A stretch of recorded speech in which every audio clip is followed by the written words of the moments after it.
ఈ లోకములో నీ కన్నీటిని, నీ బాధను, నీ వేదనను, నీ కష్టాలను అర్థము చేసుకునేవారు పరిపూర్ణముగా ఎవరు లేరు. నీ గృహములో నీ భార్య, లేక నీ భర్త, నీ కుమారులు, నీ కుమార్తెలు వీరు అర్థం చేసుకుంటారని నువ్వు అనుకుంటావేమో. కానీ అయితే నీ మనసులో ఉన్న బాధ వేరు. నీ మనసులో నుండి నీ యొక్క కన్నీళ్ళ ద్వారా వచ్చిన కన్నీళ్ళ బాధ వేరు.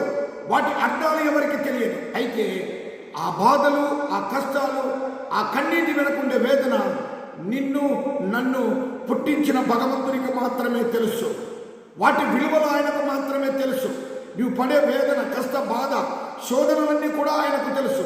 అందుకే ప్రతిదాని నుండి ఆయన విడిపించడానికి నీ కన్నీటి విలువ తెలిసిన దేవుడు, ఆ కన్నీటి యొక్క ఆ బాధను తెలిసిన దేవుడు మనల్ని రక్షించడానికి, మనల్ని కాపాడడానికి పరలోకము నుండి ఈ లోకములకు వచ్చి నీ కన్నీటి బాధలను, కష్టాలను తుడిచి కాపాడినటువంటి దేవుడు.